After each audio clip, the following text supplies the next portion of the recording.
New Mexico State Transportation Commission meeting for November 18th, 2021 at approximately 8:01. Let the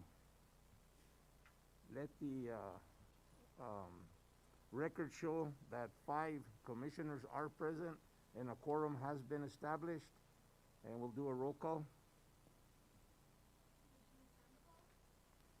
Here. The agenda is presented. We have a motion by Commissioner Chenoweth to approve the agenda as presented. Do we have a second? Second. We have a second by Commissioner Ellis. All in favor? Aye. Aye. Opposed? That carries unanimously. You had a chance to review the minutes of the regular meeting of September 30th, 2021. Is there any questions? Is there any additions, deletions, comments? If not, what is the pleasure of this commission?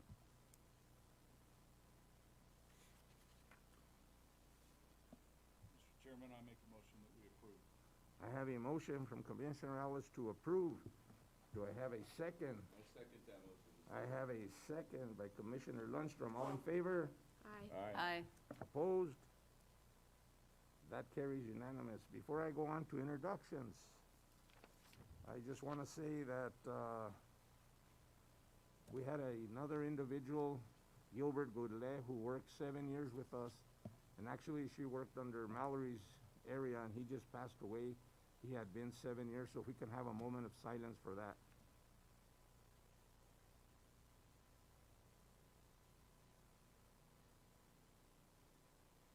Thank you. Is Franklin here? Franklin, can you lead us in the Pledge of Allegiance? People thought I had forgot about it. I didn't.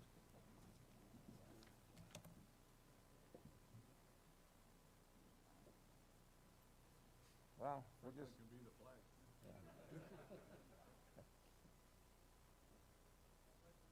To the flag of the United States of America, to the republic for which it stands, one nation, under God, indivisible, with liberty and justice for all. Thank you.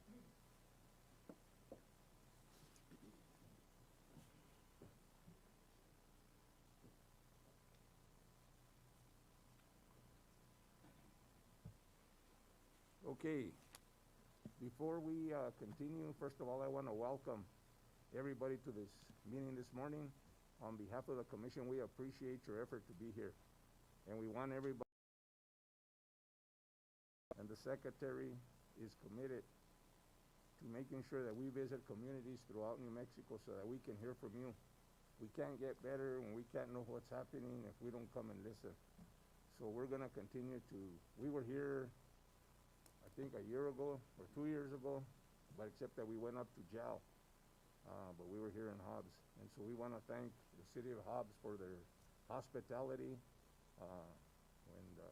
The last time I was here, my wife and I went to the casino, and it wasn't such a good morning for me the next day, but I didn't go to the casino last night. So with that, I'm going to go ahead and move on to, I'm going to have the secretary introduce any elected officials. Thank you, Mr. Chairman. There was a sign-in sheet. I don't know who all put it in there, put their name on, but just to recognize a few of our elected officials, Mayor Pro Tem Mike Miller from Portales. Where are you, Mike? Good to see you, Mike. I see State Representative Pettigrew. Where is he? Oh, there he is. Hello, Representative. Good to have you. He's on our House Transportation Committee, so appreciate all of your from Hobbs. Good morning. Good morning. Thank you. Thank you. And he's not on here, but I know I saw the mayor of Gel. Mayor, where are you? There you are. Good to see you. I said hi to him this morning. I did not see anybody else. Oh, here we go. Oh, Representative Scott. There you go. Good to see you. It's hard to recognize everybody with their mask on. And of course, there you are, Mayor. I see you, Mayor Aldridge. So is there any other elected officials here with us today? Can you stand up, please? There we go. Thank you, Mayor, for being here. And, Mr. Chairman, that's all I had on my list. And what we're gonna do is if, we invite in all elected officials and anyone in general when we get to the public comment, because we'd like to hear from you. So at that point, the secretary will ask you to ask us anything you want, except my age, okay? So, You can ask me. I don't- so with that, we'll go ahead and introduce ourselves. And I'll start with Commissioner Sandoval and we'll work our way here. Good morning, Commissioner Sandoval, Jennifer Sandoval from Las Cruces. Ellis from Roswell, the Commissioner for District 2. I'm Hilma Chinoweth. I am the Commissioner for District 3, which is the Albuquerque area. Happy to be here. And and as of Sunday, I am no longer a Raiders fan. I'm looking for a team, okay? Hey, good morning, everyone. Thank you for having us. My name is Charles Lundstrom. I'm from District 6. They're in Grants, Gallup, Siebel, and McKinley, and Catron counties. Again, thank you for having us. And then I'll let the secretary introduce some of his staff. Thank you, Mr. Chairman. First of all, thank you to all of our staff that helped put this together. A lot of work goes into these things, scheduling hotels and rooms, all of our IT folks, Mr. Chairman. So I'm actually going to have everyone introduce themselves. It's a smaller group. We're not down here a lot, and I want to give people a chance. So I'm going to start with our cameraman right here. If you want to introduce yourself, please. I'm Alan Gonzalez, photojournalist for NMDOT. Go ahead. I'm Carlos Rivali. I'm the IT and user manager at DOT.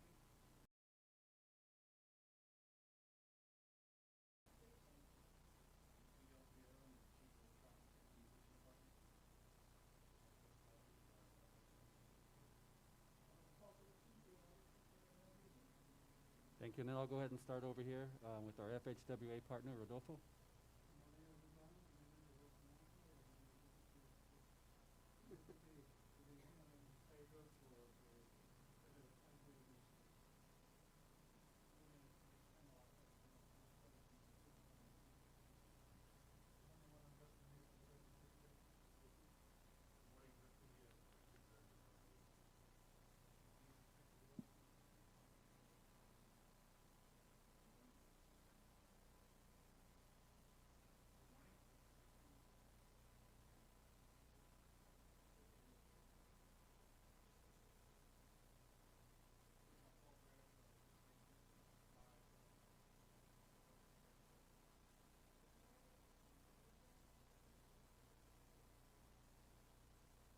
And then we'll go ahead and start on this side. Marissa, our communications director.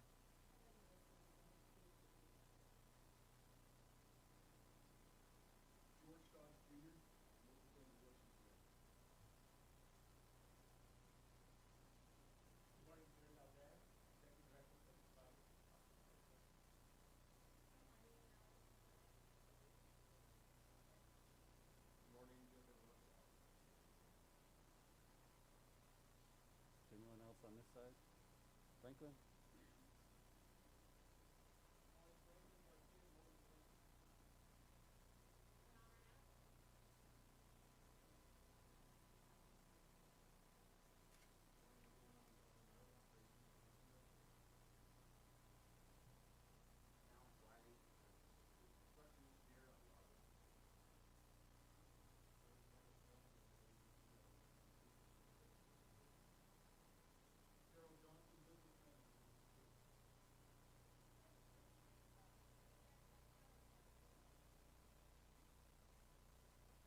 Anybody else from DOT that I missed?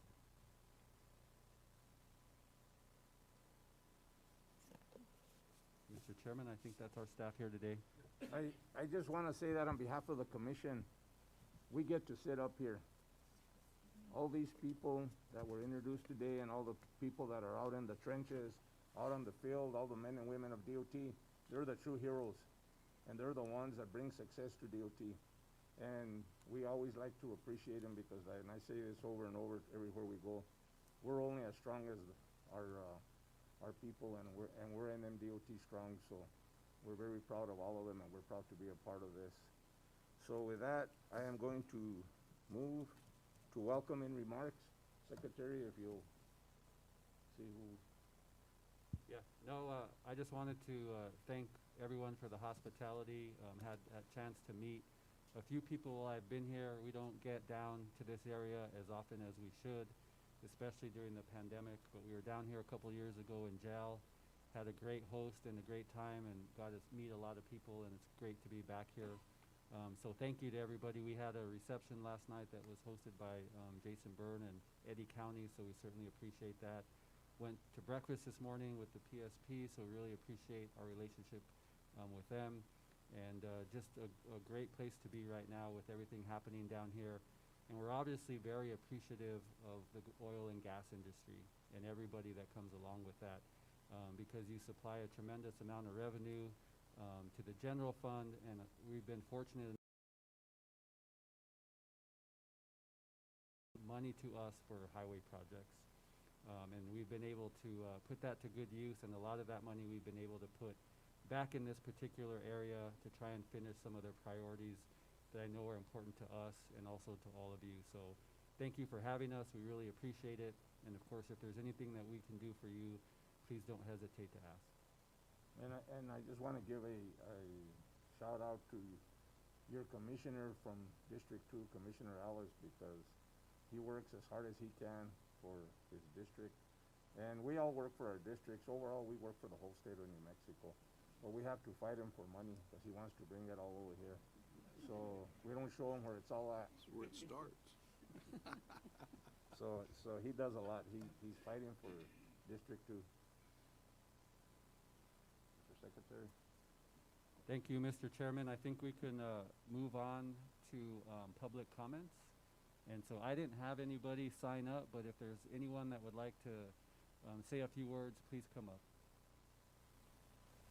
Mayor. Good morning again. I'm Sam Cobb, Mayor of Hobbs. First of all, I want to welcome Mr. Chairman, Mr. Secretary, and the members of the commission and staff, and all of our out-of-town visitors to our community. We're very proud of Hobbs. Our economy, especially in the oil and gas sector, is back to pre-pandemic levels.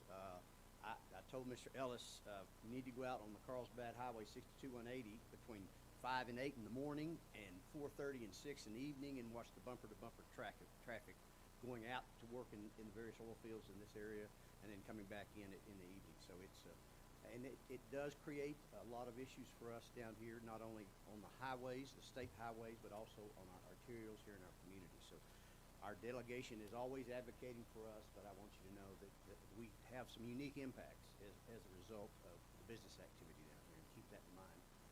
Also, I'm glad you chose the core. This is the Center of Recreational Excellence. This building represents a collaboration between the Hobbs Municipal School District, New Mexico Junior College, the City of Hobbs, and the J.F. Maddox Foundation. If you've not had a chance to tour it, I would encourage you to do that. It is really a tremendous asset for our community. It gives us a lot of opportunities to work on diversifying our economy by bringing people in for various activities, and also it's a huge quality of life benefit for our community. So we're glad to have you here, and if any of you have time, please take, we have staff here that would be more than welcome to give you a guided tour of the facility. The water park, our swimming and diving natatorium, indoor soccer field. So if you've not seen it, I'd encourage you to see it. So thank you very much for coming. Thank you, Mayor. Thank you for having us here. And as I will tell every elected official here, thank you for the job you do each and every day, because it's not easy. Thank you. Good morning. I need to take this opportunity to thank you for the people in Carrizosa, New Mexico, for what the state of New Mexico and the DOT is bringing to our community. Part of a historic revitalization plan for the town of Carrizosa, $8.5 million. That's more money than we've seen in a very long time. But that 2-year project will completely change the town of Carrizosa. We already have more municipal or commercial sales, real estate sales. Really thank you for what you're doing for the town of Carrizosa. Thank you, and thank you for taking the time to be here today.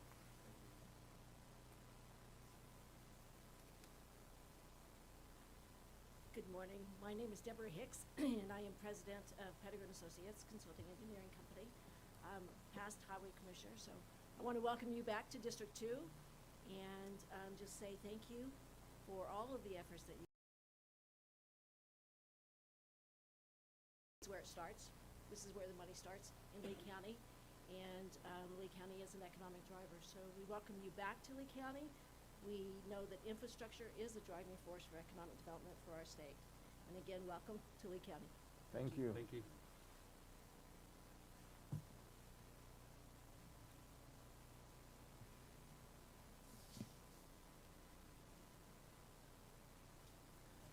Good morning, Commissioners and Secretary Sandoval, and welcome to the Permian Basin. My name is Tracy Bentley, and I'm the President and CEO of the Permian Strategic Partnership.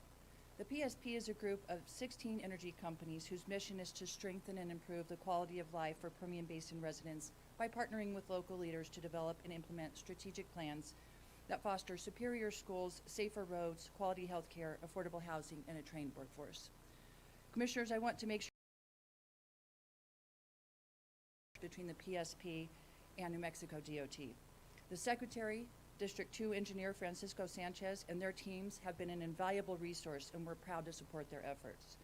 We also want to applaud the Governor and our state legislators like Senator Gay Kernan, Representative Pettigrew, Representative Scott, also Mayor Pro Tem Mike Miller, Mayor Cobb, and Mayor Aldred, who have all been key in prioritizing funding for critical road safety projects. The funding increases over the past few years have been substantial, and they're going to save lives. With the infrastructure bill officially signed, we have an exciting opportunity to further develop and accelerate road projects. New Mexico transportation funding will drastically increase by an estimated 35%, and New Mexico is very well positioned to take advantage of the new and expanded federal discretionary grant programs. The PSP and our member companies are looking forward to continuing to work with New Mexico DOT to pursue and implement this new federal funding to support industry and, most importantly, save lives in the Permian Basin. Thank you again for the opportunity to be here and to show support. Thank you for coming today. And thank you. We really appreciate, Mr. Chairman, the relationship we have with the PSP. It's been one that's been growing and growing, and it really helps me understand what's happening in this particular area. And I can't tell you enough how much they've helped us in so many different ways, and I really appreciate our relationship and you being here today, so thank you. Is there anyone else that would like to approach the commission with any public comment? Well, thank everyone for attending today. I remember when we were in jail, Mayor, that was about 2 years ago. So you gotta come up and say something. We did come across with some money, right? Well, I debated on whether to say anything, but I don't wanna get into Mayor Cobb. We're all in this together. I would like to say welcome back and to recognize Francisco and Alan Briley, Michael Smelker. We've been working closely with them on the rebuild on 128. Matt White, our city manager, is here. Relief route study, nearing the back end of it. Our needs down here. Came down a couple of years ago. You're fully aware of it. Sam, the highway's backed up all the way to the stoplight. Looks like an accident out. It only needs. We appreciate it. We appreciate the work District 2 folks are giving us. Help us where you can. You know how busy it is here. And Sam keeps pumping that money out down here.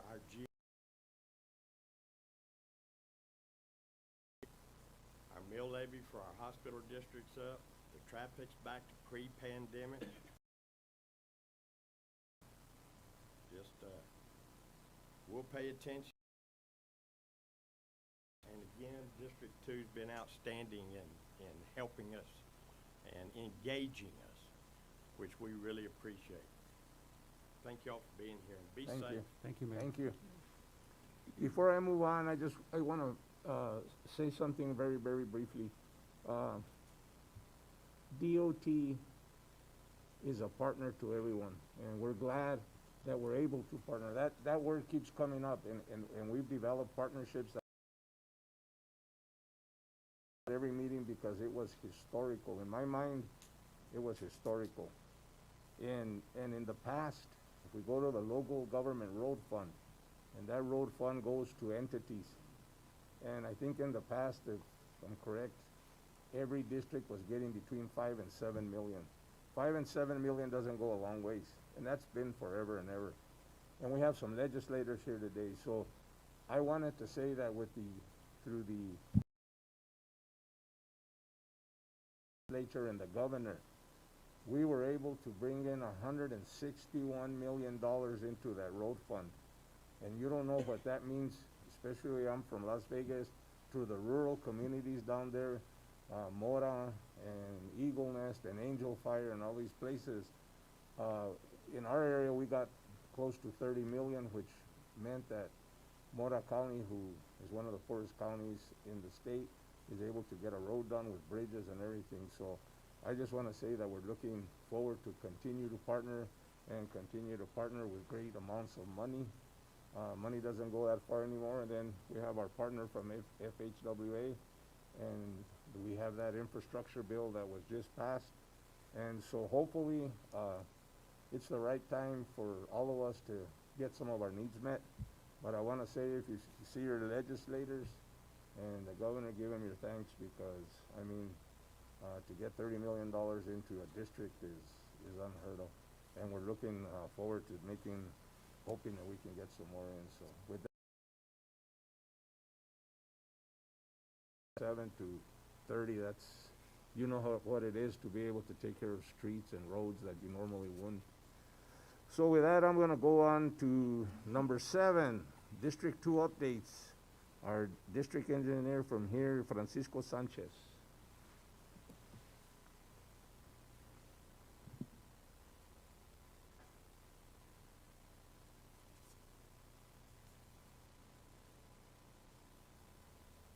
Good morning, Chairman, Commissioners. I'd like to say welcome to District 2 and Hobbs, New Mexico. We're extremely proud to host this commission meeting here in Hobbs. And you know, the update, I believe we have a video that will kind of go overview of what we're doing here at District 2, what we're trying to accomplish, and how we're working with our Southeast partners to make this area, you know, safer and better for everyone. So, Mr. Chairman, before you get started, as you know, we used to have our district engineers come and do a presentation, and now that we're streaming live on Facebook and other places, people are really interested in these local updates. And when you're looking online, it was hard for them to hear sometimes or see the presentation. So we did last time, as you know, is we had them do a video. That was really successful. It really looked good online. People were able to understand, and so we're following that process again, where Francisco is providing you with the same information, but just in a video format, so that it can play to our people that are watching live stream. So Francisco, thanks for doing that. My understanding, it only took him 8 hours to make this 10-minute video. So it was a long day for him, but it will be a good video for us, Mr. Chairman. So. And that's definitely, you know, Secretary Santa hit on the nail. Got to thank Marissa and her IT staff, Miguel, Alan, and Paul. Thank goodness for Eddie. That's all I have to say.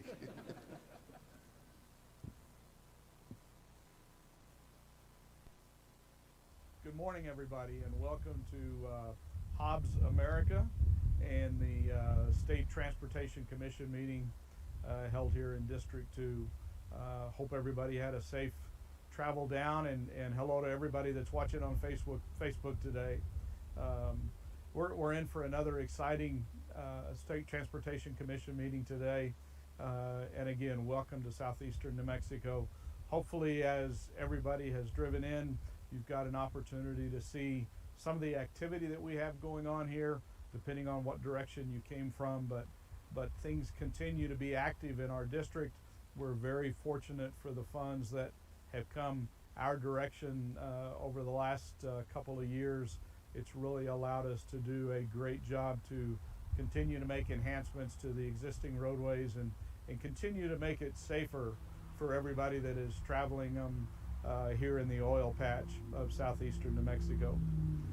As you know, we've got projects along 285, We have work that's being reviewed for 380 from Roswell to Tatum and the New Mexico-Texas border, and then of course the projects that are being done between Carlsbad and Hobbs, and then of course down to Lovington as well. So again, thank you for traveling and being with us today, and thanks for the support that we all get from the governor and her office, and everything that's going on here in southeastern New Mexico. Chairman Adams, Commissioners, Secretary Sandoval, welcome to Hobbs in this month's State Transportation Commission meeting. Francisco Sanchez, your District 2 engineer. I'm extremely proud and humbled to be in this position. I've been blessed to work for District 2 for 8 years, and I've had the opportunity to see an overview of all operations, and I'm extremely impressed with our staff, their dedication, day in, day out, and just like to tell them thank you for allowing me to lead the district. I'd like to give you an overview of the district and operations here at District 2. First thing I'd like to talk about is who we serve here at District 2. We serve 10 counties, 137 communities. We are the largest district by lane miles, 7,750.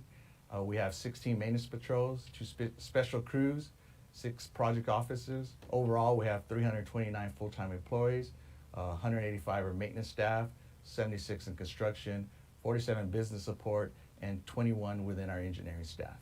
I'd like to highlight some projects that are significant in this area. Lee County, currently we are in construction on New Mexico 176, mile marker 10 to 26. That project total investment is $27 million. We are addressing drainage, safety, specifically widening that highway. At one time, that highway only had 10-foot lanes. We're widening them out to 12-foot lanes, bringing in 8-foot shoulders, and improving site conditions out there. Extremely proud of that project. We've also highly focused the last few years on pavement improvement on 128. We recently completed $10 million worth of pavement rehabilitation on 128. This picture here, or extremely proud of last week, our groundbreaking in Lovington, urban downtown reconstruction project, approximately $23 million. Going to address some major drainage concerns, reconstruct the road, address pedestrian, sidewalk facilities, new traffic signals. Extremely proud of this project because it was a true partnership with the city of Lovington. They were there through the whole process, providing input, working with our engineers, and truly keeping the character of the community throughout the design and improving the downtown area for the future and future generations there.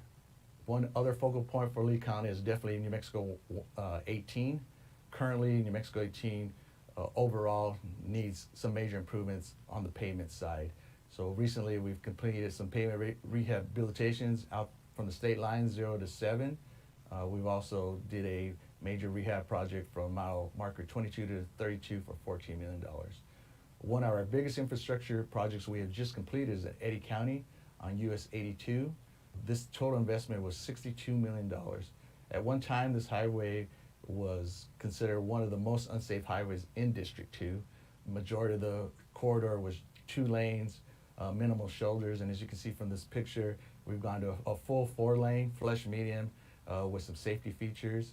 It reminds me a lot of a corridor we did here near the District 2 office between Rialzo and Ruidoso. At one time, that was a narrow 2-lane.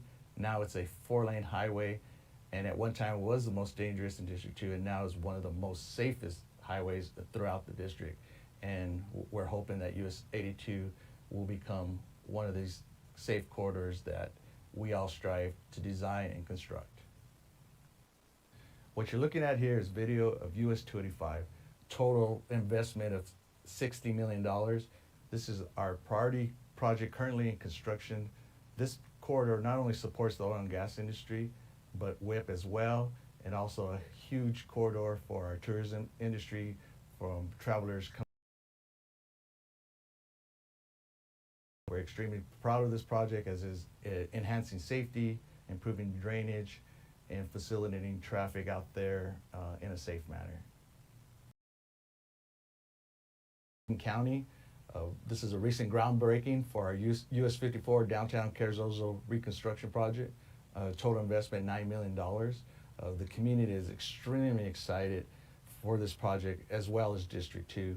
We were able to address drainage, pavement conditions.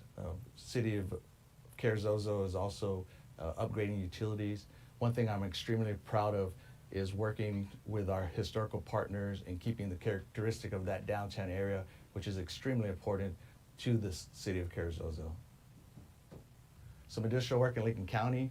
There's some pavement rehabilitation on US 70 between Ralzo and Ruidoso, a total of 20 miles, $20 million. The pavement rehabilitation will extend the life of this corridor for a long time and be a tremendous benefit to the tourist community that travels through there on a daily basis. These pictures you're looking at right here is downtown Ruidoso. We have recently completed a $500,000 sidewalk improvement project. Ruidoso is the most heavily traveled pedestrian corridor in District 2, and as you can see, the sidewalk conditions were in poor conditions. The project not only improved the aesthetics of the business community, but also enhanced safety for not only the residents of Ruidoso, but also visiting tourists. Highlighting some other projects throughout the district, our Otero County, we recently completed a $31 million reconstruction of that corridor between Tularosa and Alamogordo.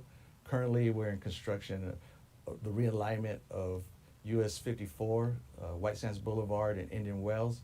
This project will enhance the safety of the pedestrians in that area.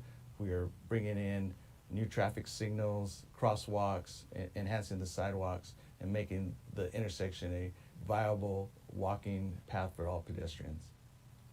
Just like every district, STIP is incredibly important to everything we do. I'd like to highlight a few projects on this slide. Our 210-2163 and 210-2162 for $38 million and $48 million. This would complete the rest of our priority project on US 285 from mile markers 6.722. We're also completing the final section of US 54, control number 210-2112 and 210-2113. This is the last remaining section that needs to be completed to fully reconstruct that section to the full safety features that we're looking for in our new design of highways. These projects will be funded through our bonding capacity that was recently passed by our legislature. Also like to highlight 210-1351 and 210-1352. This is a reconstruction of downtown Clovis for a total investment of $44 million. The major component of this project is tremendous improvement in drainage conditions and overall improvement of that section of downtown. The number that definitely sticks out on this chart is $187 million. That is a tremendous investment and a tremendous amount of construction that will be occurring in District 2 for FY 2022. If you have any questions about a specific project, I'll be happy to answer your questions at the end of the presentation. What you're looking at here is a recent pavement rehabilitation project in Roswell done by our internal maintenance forces. What is important here is the equipment that's being utilized on this project. We were lucky enough to receive state-funded and commission-approved funding for approximately $10 million to purchase new equipment at the district. This has been extremely helpful in replacing aging equipment and allowing us to do higher-level projects through our maintenance forces like the one you see here in Roswell. This is another example of recently purchased equipment, Brush Master. This is the Mayhill Highway Maintenance Patrol removing brush in Otero County. Brush cutting helps to remove dangerous visual obstacles and create clear sight lines. This is another example of the importance of new equipment.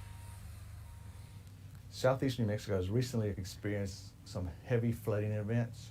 Our NMD2 maintenance staff did an excellent job not only responding to the nights of the events, protecting the public, but also reconstructing and repairing the highways in the aftermath and making sure the traveling public was able to reuse these roads in a timely manner. I'm extremely proud of the work they did and grateful that none of our employees were hurt during these events. We even helped save a citizen caught in the flood. We also have to deal with snow removal. It is a major component of operations within our maintenance staff. Last year in fiscal year 2021, We plowed 121,700 pass miles at a cost of $1.8 million. One more thing worth mentioning is our ongoing battle with litter pickup. Our maintenance crews on a daily basis are picking up tons of trash on our highways within southeast New Mexico. Unfortunately, this problem is not going away. It's truly going to take a community effort, not only for local governments, law enforcement, but all of us coming up with a solution to address this issue on our southeastern New Mexico highways. Our next topic is contract maintenance, our internal budget to preserve highways within District 2. I'd like to highlight a couple projects that we have addressed this year through our contract maintenance budget and internal district forces. We were able to do pavement preservation projects around Holloman Air Force Base and Canada Air Force Base, supporting our air servicemen in these areas. Also improving conditions along US 285 and our WIT corridor. State-funded projects. These projects shown on this screen have been extremely beneficial to District 2. We are extremely appreciative of our legislative partners. They've provided a significant amount of general fund appropriation funding for projects you see on the screen. With these state-funded projects, we are able to fast-track a lot of our priorities and also plan for additional projects in our upcoming STIP. I'm not going to highlight any specific project, but if you have any questions, I'm more than welcome to answer at the end of the presentation. District 2's number one priority in development right now is New Mexico 31-128 design build project. Overall, the reconstruction of New Mexico 31 and New Mexico 128 would be a $350 million investment. To address the conditions on this corridor, we'll be breaking it up into segments, prioritizing based on the safety needs, the traffic conditions, and the overall prioritization plan. Currently, we have allocated approximately $80 million for the first phase of our design build, with additional options to construct if funding becomes available. One of the major components of the design build will be the jail city portion within downtown jail. As you can see from this picture, congestion can be pretty significant, especially during their busiest times. Many times it could take anywhere from 30 minutes to an hour just to get through that small section of jail, and we're hoping to improve those traffic conditions with this design build project. I'm extremely proud of the District 2 staff. I'd like to highlight two innovative practices that we have adopted here at District 2. Reusable concrete and bridge forms have increased our productivity in the field, save costs significantly. Our reusable metal jack stands have definitely improved safety in the field, and I give tremendous credit to our bridge crew in not only designing these but constructing these for their field personnel. I would like to congratulate our Employee of the Year, Jesse Crane, Supervisor of the Year, Marion Valencia, and our Crew of the Year, Georgina Ramirez and Frank Banda. Jessie Crane is a jack-of-all-trades engineer for the district. She's been involved in multiple projects in design, assisting our maintenance forces, being out in the field, giving technical advice to our construction staff, supporting our traffic section. She does a little bit of everything. Couldn't do a lot what I do without her. Extremely proud of her development here at District 2. Looking forward to continuing to see her grow, and just want to congratulate her on Employee of the Year. 8 out of my 10 years with the department, I've been reviewing plans one way or another for District 2. On top of that, we've been extremely short-handed on engineers, so I came from traffic before this, so I can step in and help out in traffic. I was in construction before that, so I help out with construction as much as I can as well. I help out in the lab. I do what I can whenever I can. Mayor Valencia is an extremely proud and humble gentleman. He would never let you know he is Supervisor of the Year, so that's why I'm proud to honor him as Supervisor of the Year. When you drive through the Corona Patrol, you can see the pride he takes in his work. Mowing is always done in a timely manner. All the signs are maintained. If guardrail is hit, he makes sure to take care in a timely manner. His staff tremendously enjoys working for him under his leadership, continues to keep the Corona area highly maintained and safe for all travelers. They really like it. I mean, it makes their area look good, and safety when they're going down the road, they can see the right of way, see if there's anything in there that might hurt them for the traveling public. But I mean, And my guys take pride in the area, so they're picking up litter at the same time, and it helps with everything. This year has been tough on all of us. The pandemic has brought many changes. Frank and Georgina Ramirez have been essential to the district. Overseeing IT for the district, they make sure all staff has received proper equipment to do their job at their homes when they're teleworking. They've also supported our construction and maintenance staff, our essential workers out in the field, making sure they have proper connections at their project office, making sure their computers are up to date, making sure our daily activities go on no matter the situation. We're here to support our users to make sure that they're functioning and are able to do their job without any hiccups. And if there is, then we come in and try to repair the problem. And even now, more so during COVID, because now we sort of take turns, and so we're not together a lot now. We're not in the same at the office together. So if I'm not on the phone with him, you know, we're having to work harder. But we've been working through it. Seems like everything's going okay. She's been great. She's been a big support in every way. No, I cannot imagine working with anyone else. I'm glad I'm out first. Thank you for the opportunity to highlight District 2. We do tremendous work here in southeastern New Mexico. Every day I tell our employees, be extremely proud of the impact you bring to southeastern New Mexico. You are part of our community. Every day, whether it's myself, staff, family, we all drive on the state highway. Every day, our families are out there, and what we do is extremely important. We value this at District 2. We hope to continue to provide safe roads to the public. Thank you.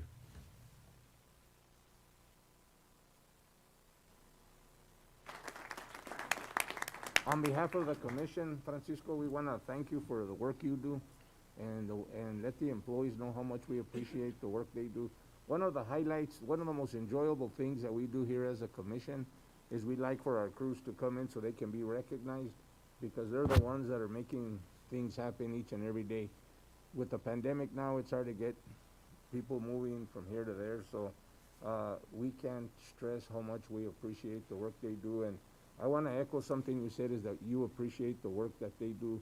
And if you look at all of our management here, administration, they all appreciate the work they do, because we have some of the best employees anywhere. And you saw the video where they had some best practices. Well, those best practices, just to hit on it, they're innovations that employees come up with. Sometimes they go out to the field and they have a job to do, and they don't have the tool, or they don't have the resources, or there's no budget to get it, and they don't sit around and say, well, we can't do it. What they do is they brainstorm and they come up with a way to get things done. We have a motto out in the field, and it's whatever it takes, and that's what these employees do each and every day. They do whatever it takes to get the job done and to make sure that the people traveling our roads are traveling safely and as safe as possible. So thank you for that. We really appreciate that, Chairman and Commissioners. You know, when I was offered the job, it was, as an engineer with DOT, you always strive to, go to the next level, have more responsibility to have an impact with internally and of course with our communities. And the two reasons I took the job was, number one, the staff at District 2, they care. Frank, Georgina, Marion, Jesse, without employees like that, that's why what we do as District 2, we do it well, because the employees. Number one reason I took the job, because they really do care about internal staff, people that work for us, and of course the people in the public. And number two, I love working for NMDOT. I mean, every day what we do, my whole career I've strived to find something where have a daily impact on our community, society, and I've found it here at DOT, and I appreciate all the work that the commission does, and you, Chairman, and Secretary Sandoval. I'd also like to recognize, I know they stood up, during introductions, but I'd like to, reintroduce our executive staff, our construction engineer, Alan Briley, Assistant District Engineer of Engineering, Michael Smelker, and our business support manager, Daryl Johnson. Without them three, you know, they make sure District 2 is operating at a high level, optimum level every day. I couldn't do what I do without those three gentlemen. Of course, three gentlemen that are not here, they had a commitment. We're doing our herbicide conference this same time as our AMSs, Steve Solis, Eddie Cedillo, and Greg Evans. Right now they're handling maintenance, and it's functioning at a great level, and I really appreciate them guys. And of course, I'd like to thank PSB for supplying breakfast and refreshments. It's always nice when you wake up early and you get here and you got a hot burrito, so that was great. Thank you. Thank you. I stand for questions on any of the projects, any additional information you may need, Chairman and Commissioners. Any questions, comments? With that, we appreciate the work that you and the district are doing, all the employees, and with that, continue doing the great job you do. We used to say when I was out on the field, is that this isn't a job, it's our life, things we deal with. We're not here because of the money. The employees we have on here with the money. So there's the people that show up to work each and every day, and here at DOT, we show up to make a difference. So thank you for that, and again, echo our comments, and hopefully in our next meetings, and the pandemic gets better, that we can have all our employees back, because that's, to see them in here and to give them the recognition that they deserve, that's what this commission really, really enjoys. So we understand they couldn't be here, so with that, we appreciate it. And, you know, I don't know if we're still doing the pictures of the commission with our Employee of the Year crew and Marion, but, you know, I think that goes a long way in showing our support for them and always, you know, boosting morale within our district. So I appreciate that. Are they here? Yes, they are. Let's take some pictures. I'd like to bring them up. And, one other person I take good pictures now with my mask. One other person I'd like to thank, Manon Arnett, our PIO. She helped secure this venue. She coordinated with PSB and bringing the refreshments, and she definitely helped me with that presentation. So I'd like to thank Manon as well. I've known Manon forever, like for about 100 years. We go way back. Thank you, Francisco. If they could come, I guess if you all could stand. Okay. They'll come behind you, and then I'll have plenty of time. You can go back.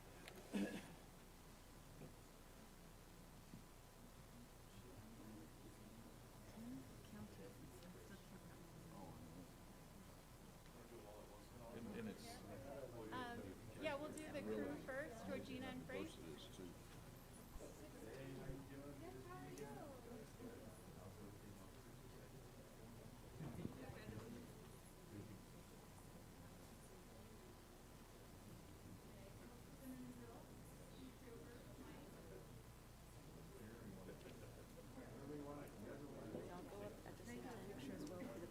Absolutely, yes, that'd be great.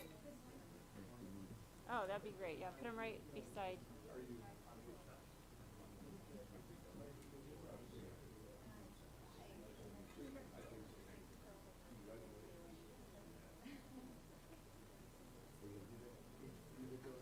Yeah, I'm gonna do one individually, and then this lady with the paper is gonna get one from the newspaper as well.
attention. We can grab a seat.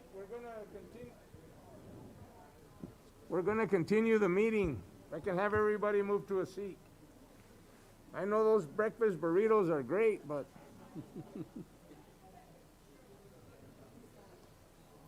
okay, we're gonna continue with our meeting, and we're gonna go to our secretary, Michael Sandoval. Mr. Chairman and members of the committee, thank you. As you know, during our commission meetings, I do a brief update, and I want to give you some good news, as it has been some pretty good news lately. As you're all aware, the President signed the new infrastructure bill, the IIJA, on Monday, and people are starting already to ask questions about what's in the bill, how much we're going to get, what are we spending it on, and those types of things. So I just wanted to give you a brief update as to where we are. I'm going to go over some numbers. These are just estimates, but certainly this is unprecedented, record-breaking investment in infrastructure. One of the things that we really push for as a small state is to have as much money go into the formula-based distribution at the federal level. And so over the last 5 years, we've received somewhere around $2 billion from FHWA. What this new infrastructure bill is over the next 5 years give us $2.5 billion. So it's an average gain by formula of about $100 million a year. And so we'll incorporate that into our construction program, into our STIP. There's a federal process for that. So we're happy that we're getting that. That's a good chunk of change extra. We're on top of what we're already getting. I think where the real money is and the real investment is and the new things that are happening are what I'm going to talk about. And that's over the next 5 years, about $225 million coming to New Mexico for bridge. Put your mask on. Right. There really hadn't been a designated fund for bridges before. And we all know how important bridges are to our infrastructure. We all know they're some of the hardest things to inspect and predict. So just a dedicated funding source for that is certainly something that we're looking forward to. We're also getting, trying to be comprehensive with some of the other transportation issues. We have about $366 million over the next 5 years for public transportation options. We have a transit and rail division within our department that handles all of the current funds. Our communities, including urban and rural. So you can see that it's also infrastructure, but also public transportation. There is $38 million coming in over the next 5 years. All of these are over 5 years for electric vehicle charging stations. Mr. Jerry Valdez has been in charge of that with our department. We received about $1 million last year from the legislature to start building our infrastructure. We think it's going to be somewhere between 30 and 40 million to really do a good infrastructure, statewide infrastructure for EV stations. So certainly that money kind of matches with what we're going to need to do it right. We're expecting about $7 million a year, and we're putting together a plan for where those charging stations should be, what type they should be, so that people can really start investing in electric or alternative vehicles, which is really hard right now because there's not a great infrastructure. So as we get pushed more towards that, we want to make sure that the infrastructure is there to support it. We have about $100 million coming in over the next 5 years for broadband. It's about $20 million a year. All of these are the minimum numbers or minimum estimates, and in a lot of cases there's some discretionary money that you can apply for, so that's not the final number. We know how important broadband is to our state. We know that there are a lot of underserved areas in our state, particularly in the rural areas. So that is going to be a great investment or opportunity for us to invest in broadband, and certainly DOT is a big part of that.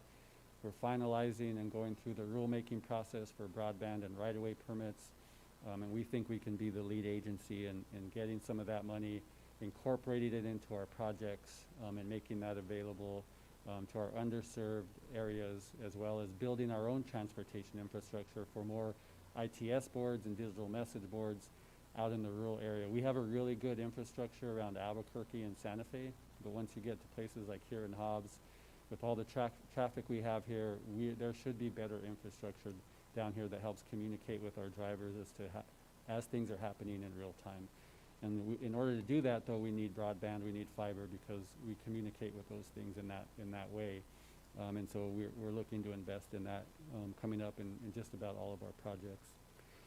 There's also some money for wildfires, money for cyber attacks. There's a what these can be used for, the eligibility, who's going to manage all that money. I think that's part of what we're discussing with the governor's office to come up with a plan. The last thing that I'll mention is about $90 million of infrastructure for our airports. The 52 airports outside of Albuquerque, we all play, the DOT plays a role in helping them with their infrastructure. We have our own aviation division, as you know, with an aviation director, and that money looks to come to them and then distribute that to our local county and municipal airports so that we can help them make sure that their runways, hangars, all of those things are up to par so that we can make sure that it's safe, and also hopefully bring in some new partners and help with tourism and economic development in our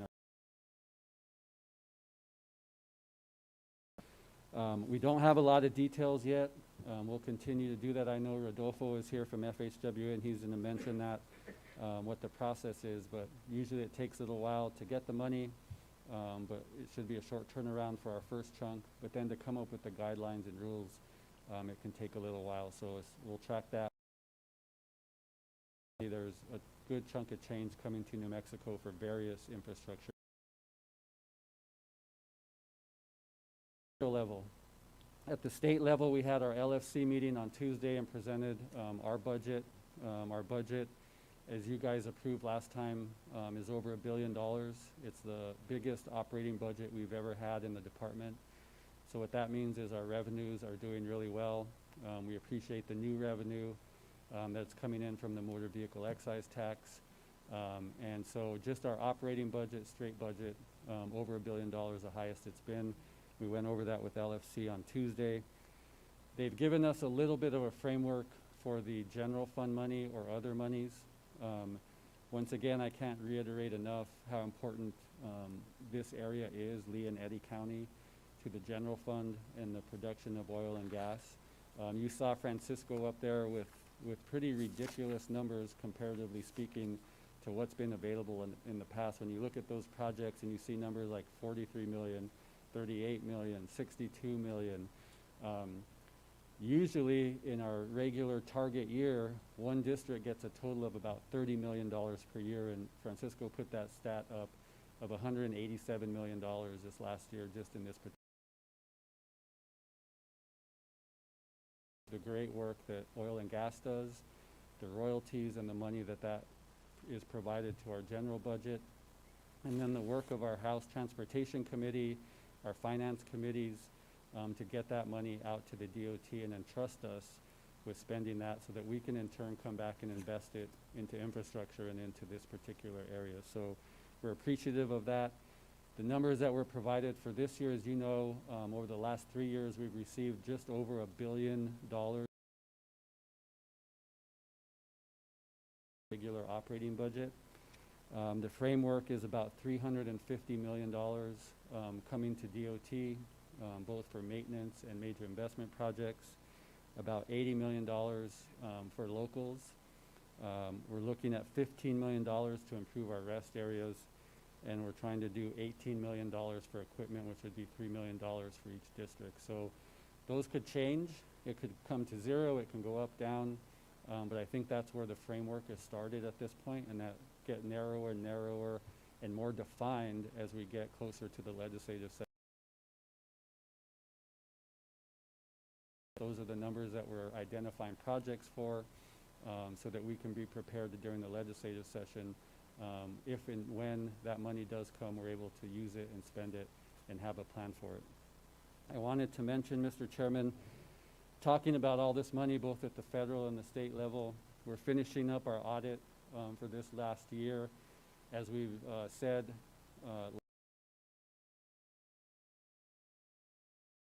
for an agency as big as we are and the $1 billion budgets that we have, for us to have zero findings is no small feat.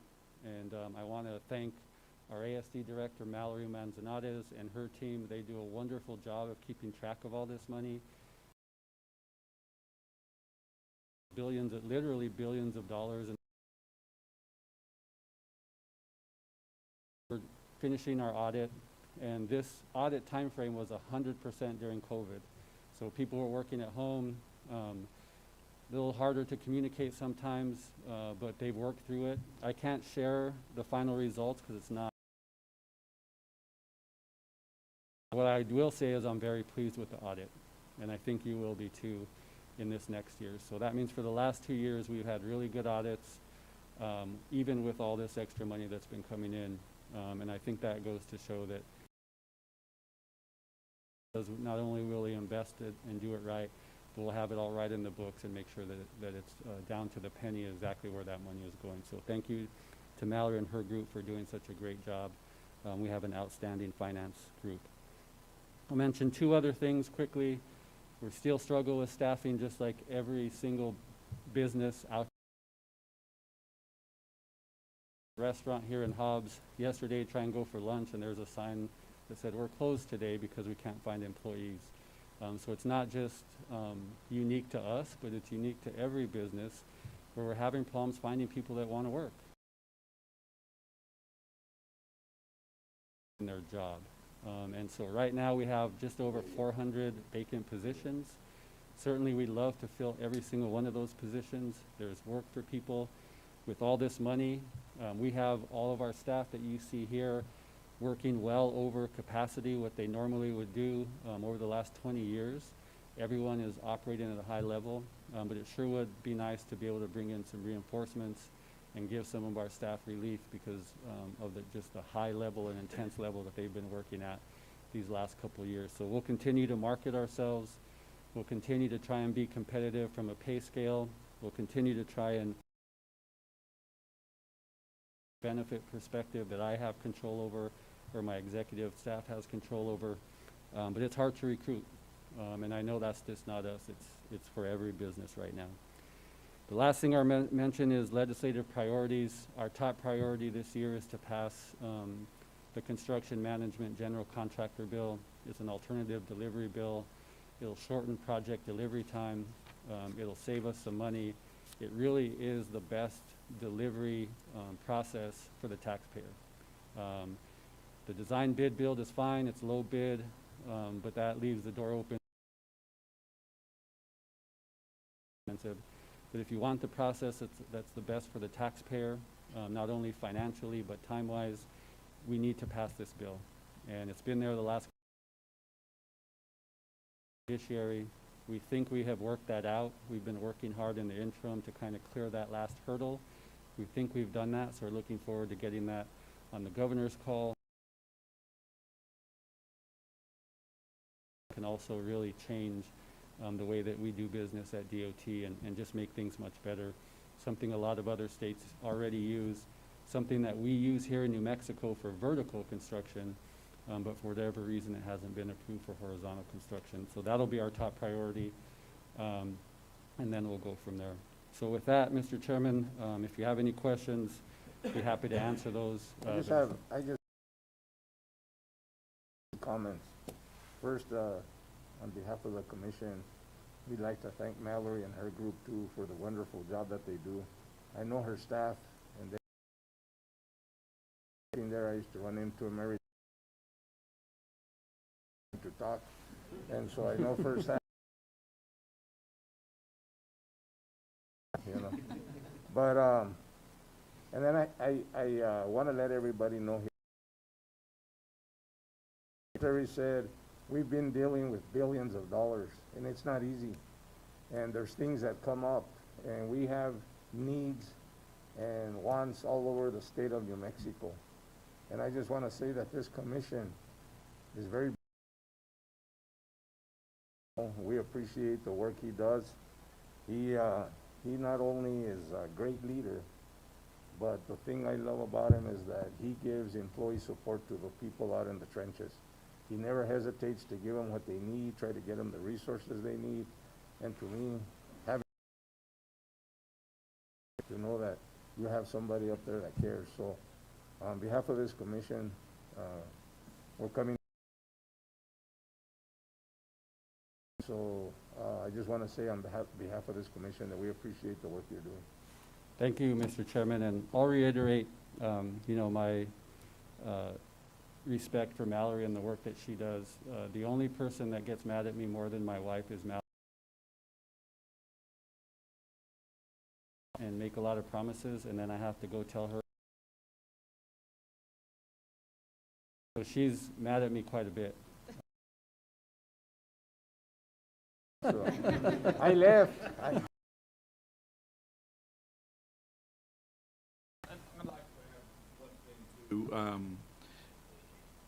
You've got a lot on your plate, especially when it comes to dealing with the legislators. There's a lot of. I would hope that you rely on this commission any place that you can. We're all capable of attending meetings. We're all capable of just understand we're your advocate for the state of New Mexico. In any place for everybody, we're always willing to do so. Thank you, Commissioner. Appreciate it. Thank you, Commissioner. Anyone else? Yes, Mr. Chair. Commissioner Lundstrom. Mike, what is the, your bill now? What, horizontal construction, or you guys got a preamble, or have you dropped it already, or where are you guys at with that? Yes, Mr. Chairman and Commissioner, and I can get you a copy of the bill, but basically, the general view is when we do construction projects now, it's a very linear process. So someone says, I want something done here. Well, you got to do a study. And so that's, 6 months to a year sometimes. After the study is complete, then you got to do design. And usually you have to get to at least 90% design. And then you put a bid out for the construction. And so that can be a 2, 3, 5-year process. And there's not a lot of overlap in that timing. So the design's already. So with construction management general contractor is we put the design people and construction people together from the very beginning. And it's all bid out. There's no sole source. It's all competitively bid. So that doesn't change. But then the design and the construction people.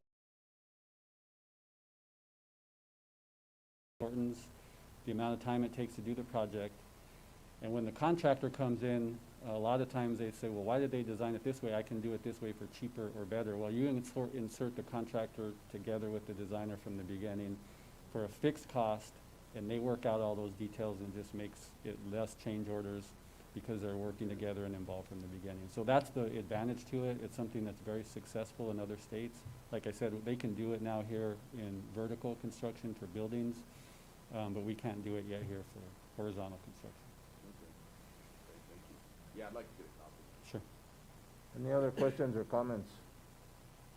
No. And Well, with that, thank you, Mr. Chairman, and Secretary. once again, thank this area, and I want to thank Francisco for all the work that he does, and let him know that the IT and video team will be expecting their lunch for making them look so good in that video next time. So they did a great job. That was a great video, Francisco, so thank you. And thank you, Mr. Chairman. Thank you. And with that, we're going to move on to, we talk about partnerships, and we have a great partnership with FHWA. So with that, we're going to move on to the FHWA report, and Mr. Oviedo, right? Oviedo. Oviedo, okay. Yes, thank you. Thank you, Mr. Chairman, members of the commission, Secretary Sandoval, and everybody else.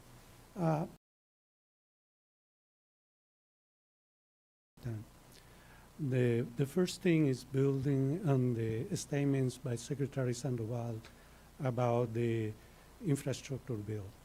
This is a very unique opportunity. It's unique because the scope is unique also because some of the flexibilities a new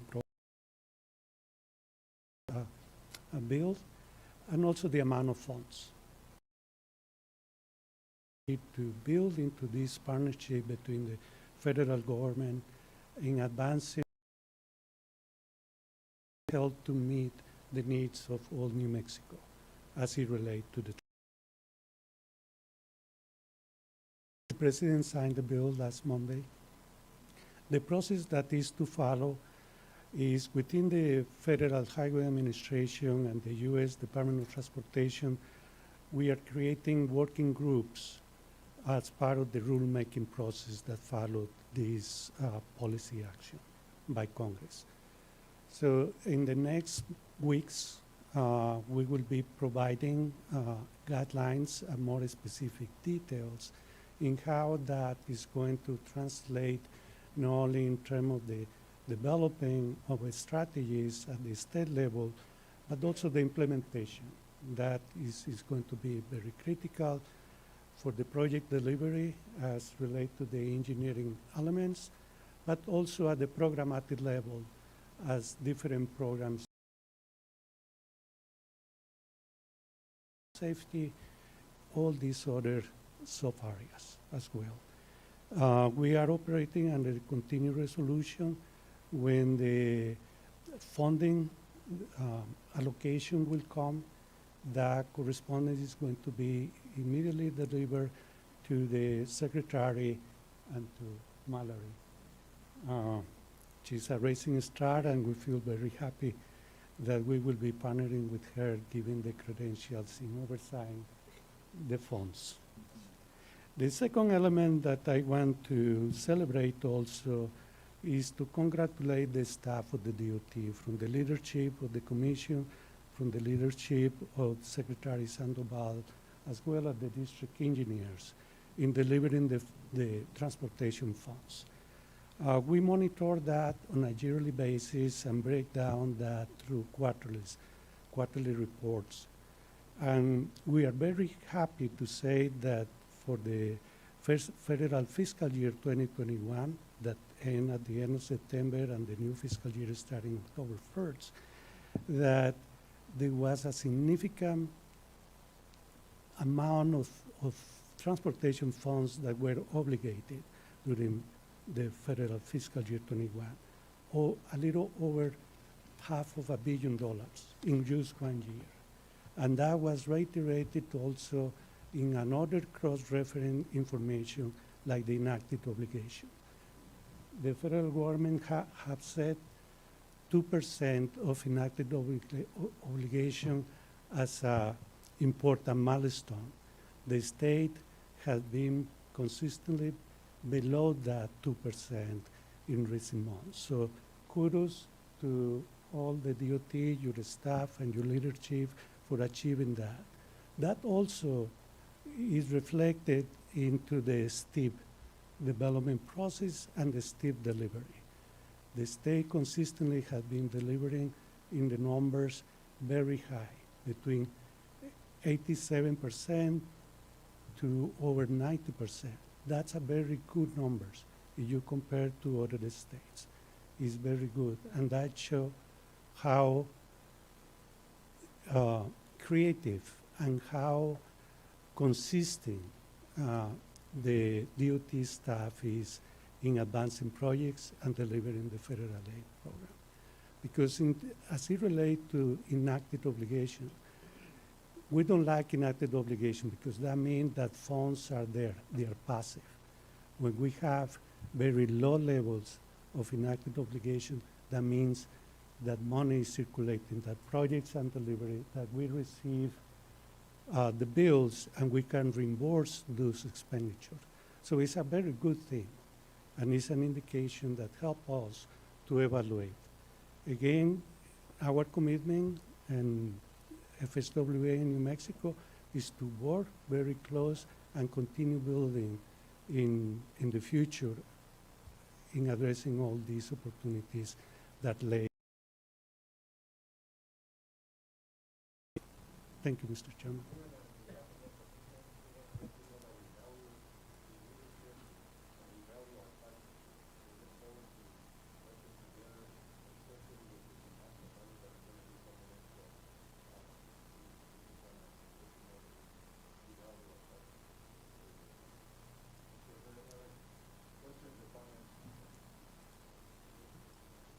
Thank you, Mr. Chairman. Thank you, Udo.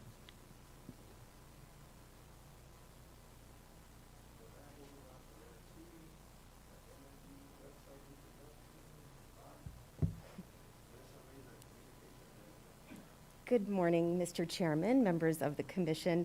Last year's budget, I spent primarily on two of the campaigns. One is the Toss No Moss campaign, and the other was the Zipper Merge. Part of that budget, I also pulled out that I wanted to recreate the website. And the website used to be under IT, but what I was able to do was pull it over to the communication department so that I could take ownership of it and recreate something that would be much more user-friendly and easy to navigate and provide information for the public, but as well as the business sector as well, that they could easily access. So it took about a year. We spent a lot of time going through. Usually when you redo a website, we pulled everything over from what was currently there, but I sat down with every department within the department and asked all of the department heads and some of the staff, what is working, what is not working, what would make your jobs much easier, what do we need to add, what do we need to omit. So we were able to just really nail it down to what was most important, and I'll show you some of the website, and we'll pull that up. I'll just go over some of the highlights. So we also, just to point out that all of the video that's on here, all of the photos that are on here were taken by DOT staff.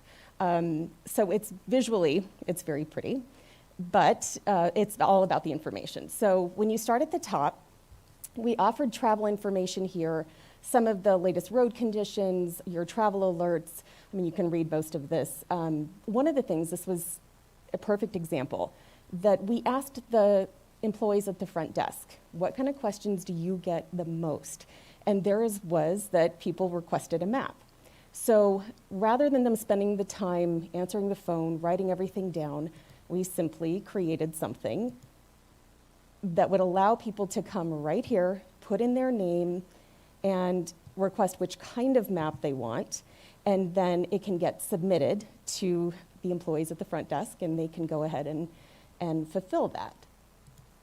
By the way, in this website, you can go back and click on our logo on any page, and it'll take you back to the home page. So under business support, again, just going through what are some of the most frequently asked questions within departments, or making it easy to find. Procurement and contracts are here, permits are here, projects off the top. But one of the biggest things is people being able to contact somebody within the department. I think having that ability to have contact with somebody personally was something that we were missing. And I know that people will call and say, I can't get in touch with anyone. So that's why we put this sort of front and center. Executive staff is listed here. The districts are listed here. I was also, some of the feedback was people can't find the districts. Here's you guys. The Transportation Commission is listed here, and I'll click on that just to show you guys a little bit of that. So when you come over here, it talks a little bit about what the commission is, and here under related links, you find the schedule that has the dates, the deadlines. You'll be able to find the agendas on there, and here are the commissioners, all of you listed here. You can then click on the district, and that will take you to the specific district that's listed here. And again, here's all that contact information for the district. There's these little accordions that are here so that you can find contact information for business management, and then for construction, and so on. So that goes for every district. But the commissioners are all tied to every district as well. So as you scroll down and we go back through the home page, we also put up some quick links. So these are some of the most frequented pages. We found that these were the areas where people were going to, so we wanted to make sure that they were front and center. There's your letting schedule, your bidding, again, request a map, you can find it right there.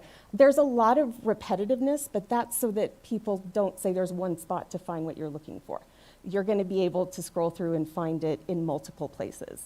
There's a map gallery. You can submit a comment or a concern. I'm sure that's gonna get used. The fuel tax. Commercial vehicles and CDLs. A lot of people call with questions about that. Motor vehicle division, we're not a part of that, but people don't always know that. So we have this right here, and if you click on that, it's going to take you straight to their site. I can't go back from here. Can you guys do that for me? Thank you. So then as we continue to scroll down, there we go. There's a search bar, so you can always type in something. And then we have these boxes where we sort of broke out some of the main information and the main portions of the department. Again, here's your travel information. You're going to be able to go there. You can find it here as well. The business support, I've lost my mouse. There we go. Planning research, multimodal and safety, projects. Let me show you the projects page. So we don't have maintenance projects on here because there are just so many.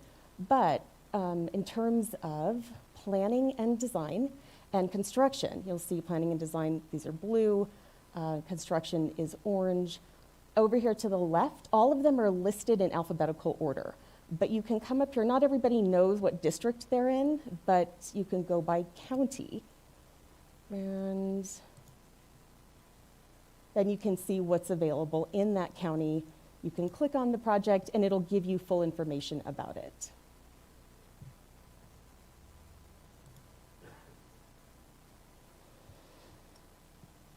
Infrastructure, this one is big. So if we go here, you'll also notice with the colors, every infrastructure page is going to have that color tied to it.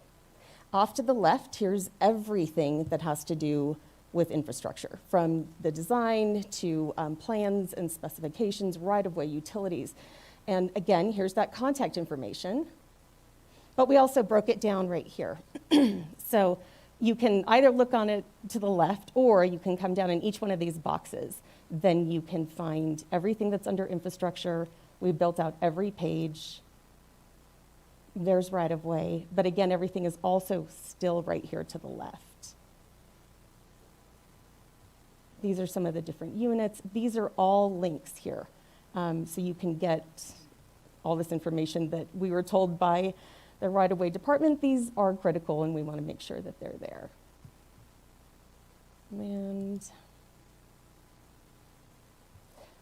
then at the very bottom, well, these are, again, popular topics. Here's road conditions, current projects. We have something about recruitment.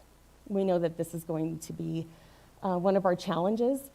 This site takes us directly to SPO, and that can be difficult to navigate. So we offer just a little bit of information on what's going to happen when they get to the state personnel site to apply for positions, because it's not as intuitive. We weren't able to list our own openings. You can't. There's not a link to just go and apply directly. You have to go through SPO. And to do that, they would have to change their website and to make it more user-friendly for us. So instead, here's their site, but we can, sorry, I can't go back. Can you go back for me?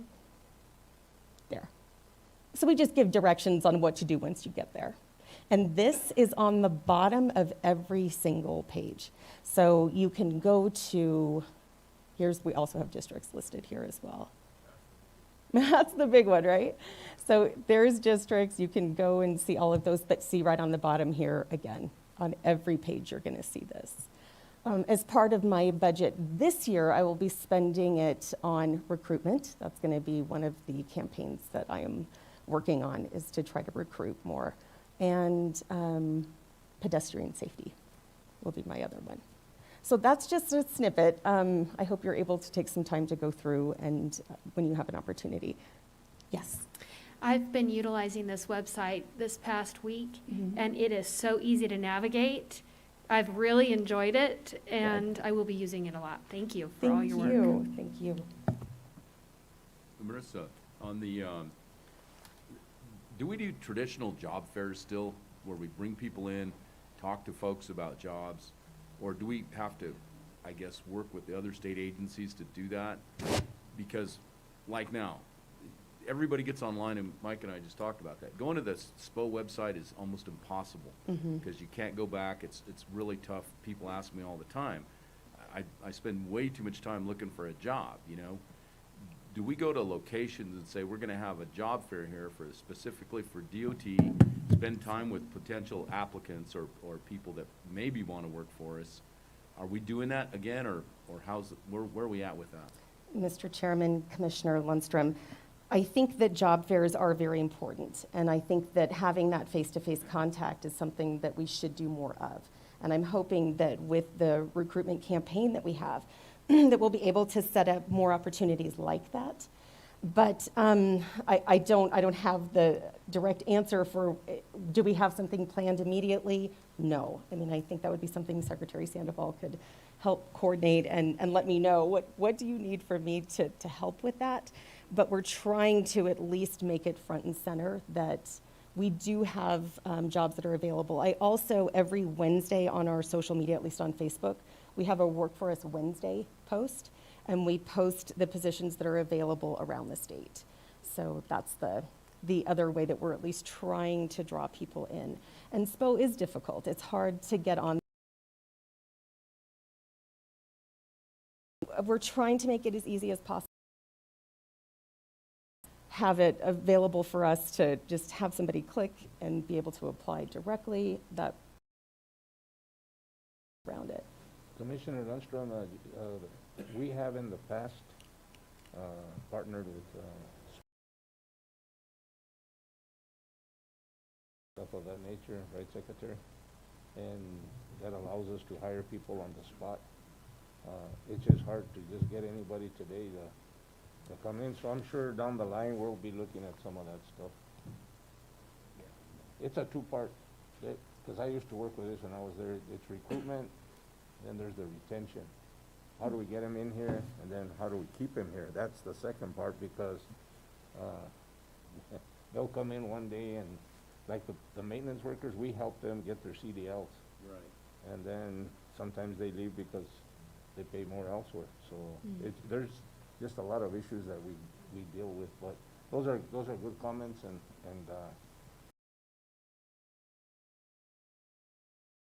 Justin Gibson used to lead our recruitment efforts, and him and his team would go down to New Mexico State and UTEP and UNM and try and recruit folks. So that has been happening, but of course that having those type of functions. But one of Marissa's tasks is to try and figure out where do we need to be, who's the right people to have at these locations so that we can try and recruit, and I'm sure she's going to do a great job with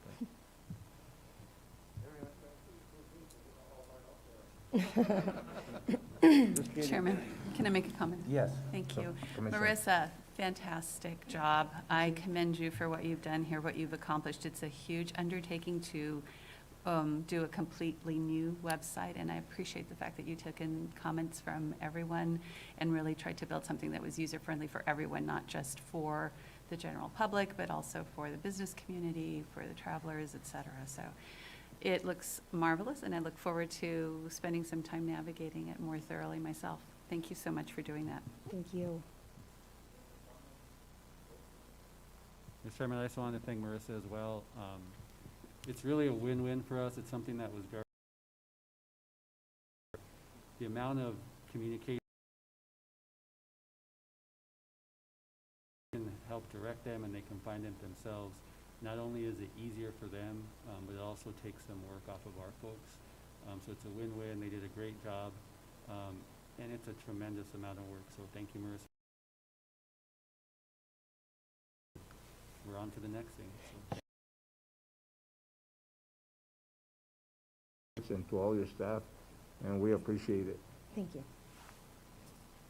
With that, we will move on to Mallory under finance reports.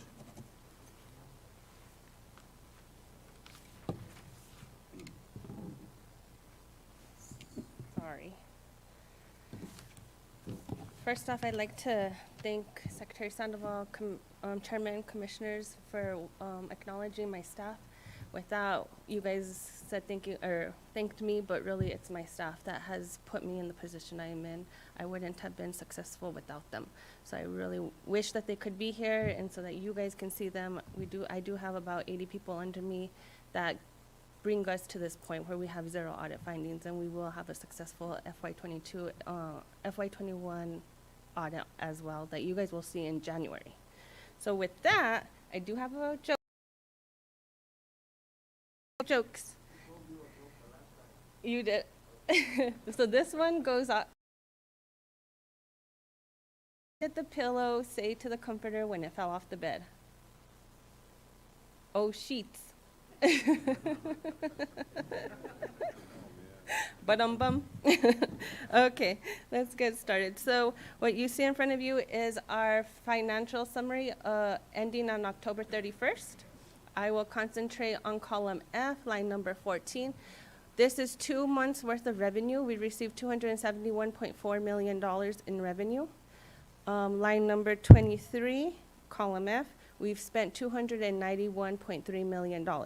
So what you can see here is we have spent a little bit more than what we received. However, keep in mind that's only 2 months worth of revenue. We still have another 10 months to receive revenue, which we're projecting over $1 billion, okay? And this is just for road fund. On the next page, you'll see our restricted funds. Column F again, line number 23. And restricted fund revenue, we received, go ahead, $28.7 million. We've spent $16.6 million, so we're a little bit under, which is good, right?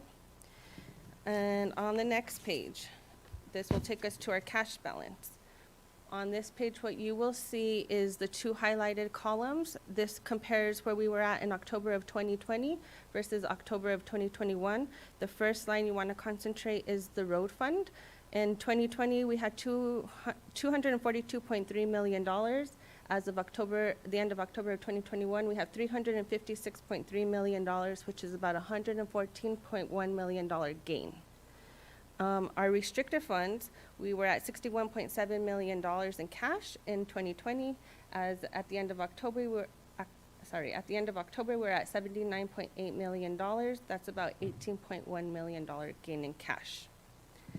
And on our last page, this is what we consider our fund balance or our savings account per se.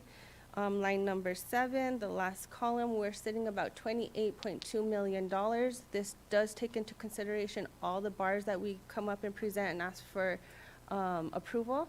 And so what we're projecting at the end of fiscal year 22 is $28.3 million in road fund, and all the restricted fund is $48.1 million for a total savings of $76.4 million.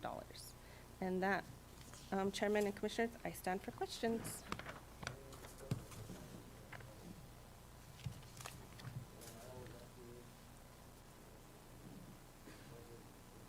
Yes.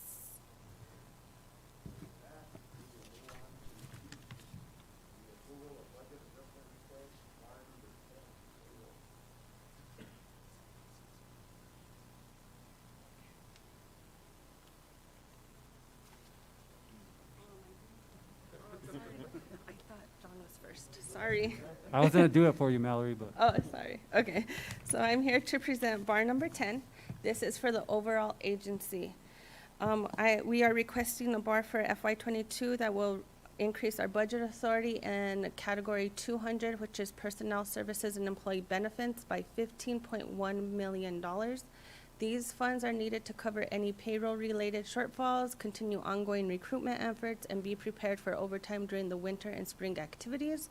Below, you'll see bullets. It goes by program, what we're requesting per program. So P562, which is all our engineers, it's $2.2 million. P563, which are all our districts, it's $11.7 million. P564, which is our business support program, that's about $700,000. And P565, which is our modal program, is about $500,000. And with that, we respectfully ask for your approval. Mr. Chairman, I recommend approval. Bar number 10.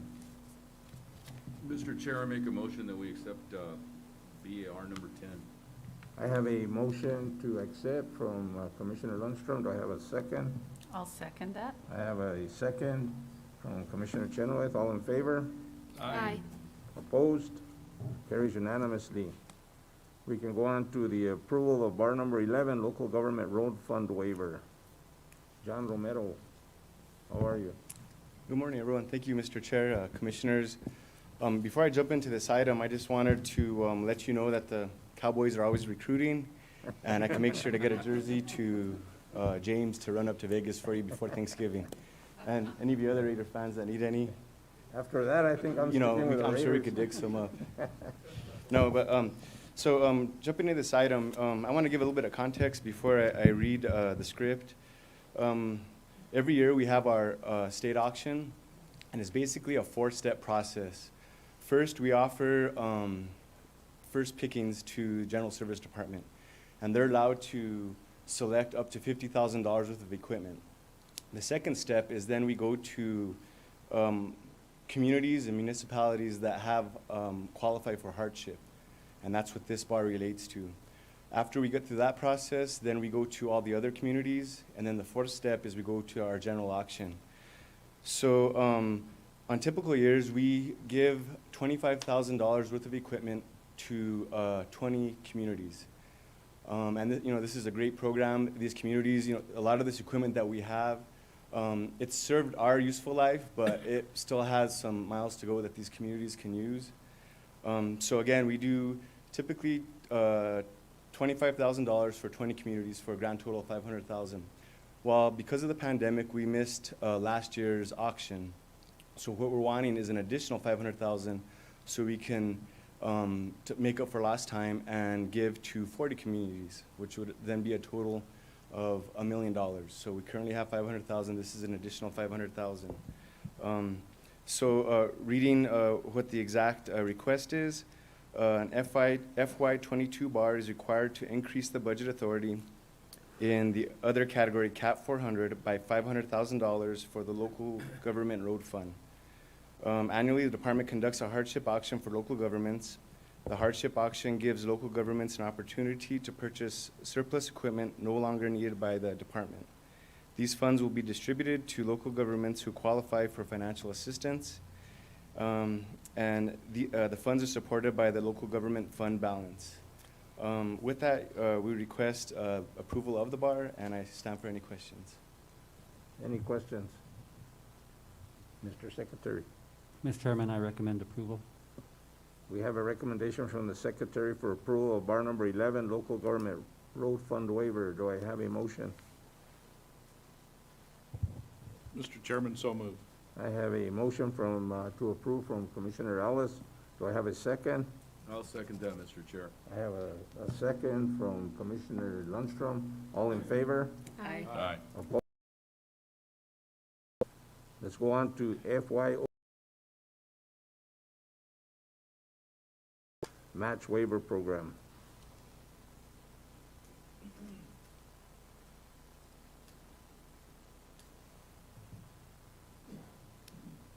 Good morning, Mr. Chairman, members of commission. Good morning, Clarissa. So I'm here this morning, if you can turn to page 73. I'm going to present the request for approval for the FY22 Transportation Project Fund Match Waiver Program. So the Transportation Project Fund authorizes us to set aside a portion of the funds to offer as a hardship waiver to entities that can demonstrate a hardship. The entities listed on page 73 have been reviewed by the Department of Finance and Administration as well as DOT, and they have been deemed eligible for their waiver program. So therefore, we'd like to issue $1,943,843.50 to those entities listed. With that, Mr. Chairman and Commissioners, I stand for any questions. Is there any questions or comments? Mr. Secretary. Mr. Chairman, I recommend approval. There has been a recommendation from the Secretary for approval of FY 2022 Transportation Project Fund Financial Hardship Match Waiver Program. Do I have a motion? Mr. Chairman, I will make that motion. I have a motion to approve by Commissioner Chenoweth. Do I have a second? Mr. Chairman, I second the motion. I have a second from Commissioner Sandoval. All in favor? Aye. Opposed? Carries unanimously. And then we're gonna go on to letter E, FY 2021-2022 Local Government Road Fund Equipment Hardship Waiver Program. So on page 77 of the commissioner book, you'll find our request for approval for the FY 22 Local Government Road Fund Equipment Waiver Program. So the LGRF Equipment Waiver Program, as John was saying, authorizes the department $500,000 a year to offer to counties, municipalities, or entities that can demonstrate a financial hardship, and they use that to purchase through an auction we'll be using. So the entities listed on page 77 have been reviewed by the department, been deemed eligible for the waiver programs. For your approval for the entity to take part in the equipment waiver auction. Mr. Chairman, I recommend approval. We have a recommendation for approval from our secretary.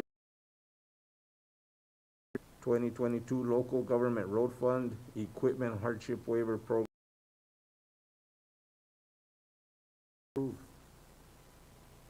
I make a motion, Mr. Chair. I have a motion to approve from Commissioner Lundstrom. Do I have a second? I have a second from Commissioner Chenoweth. All in favor? Thank you. Thank you. Now we'll go on to Mark.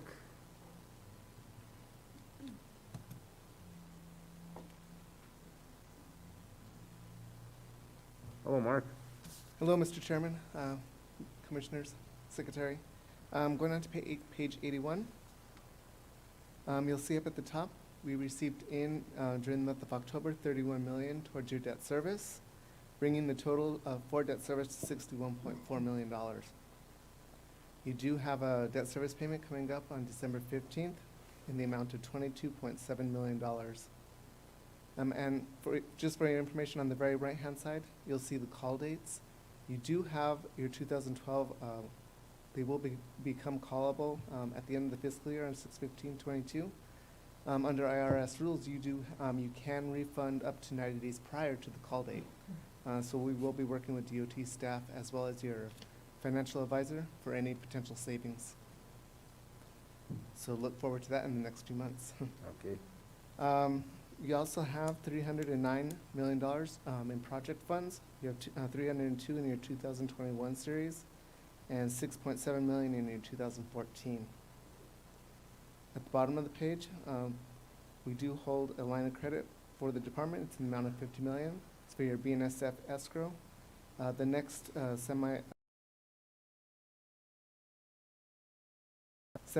payment will be now in January.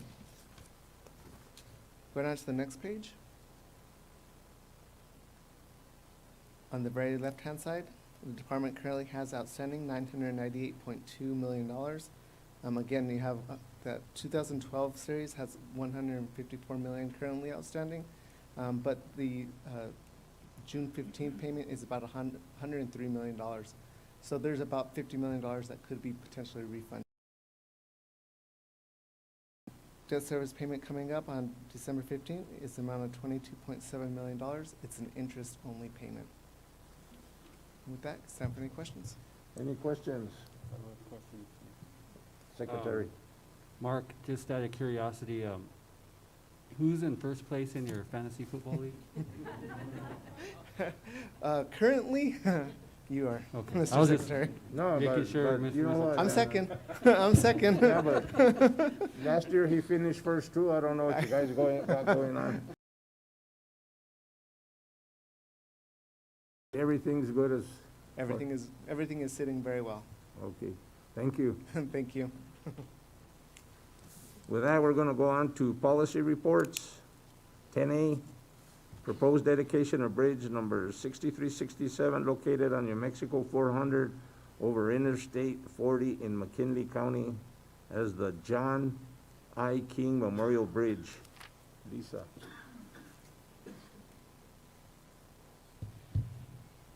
Good morning, Mr. Chairman, members of Good Commission. morning. I'm here to give you a brief on the proposed dedication in McKinley County, bridge number 6367 as a John I. King Memorial Bridge. I'd also like at this time to acknowledge that Mr. King's son has made the trip down here, and I'd like to ask him to join me. So background, on April 11th, 2021, May 16th, 2021, and August 5th, 2021, the Ayambato Veterans Organization, Ayambato Navajo Chapter, and the Eastern Navajo Agency Veterans Organization, respectively, of naming bridge number 6367 in honor of John I. King. Therefore, on August 23rd, 2021, the resolutions were submitted to the New Mexico State Commission. On September 30th, 2021, Henry Garcia, New Mexico State Representative, District 69, and Edmund Yazzie, delegate of the 24th Navajo Nation Council, appeared before the State Transportation Commission to discuss their support for naming bridge number 6367 in honor of John I. King. John I. King was a native New Mexican of Navajo descent. He enlisted in the United States Navy in 1972, earned the rank of EA-3, and served with the Construction Battalion, better known as the Navy Seabees. He was honorably discharged in 1975, and in recognition of his service received a National Defense Service Medal. Thereafter, he was employed for over 35 years with the United States government and served in various engineering, quality assurance, and other positions.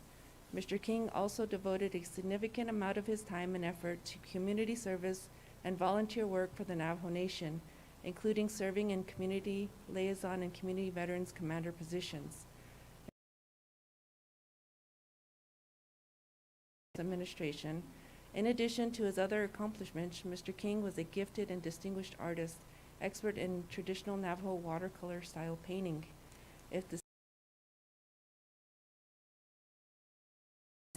a request to officially dedicate bridge number 6367 will be presented to the State Transportation Commissioner at a future meeting. Thank you, and welcome. And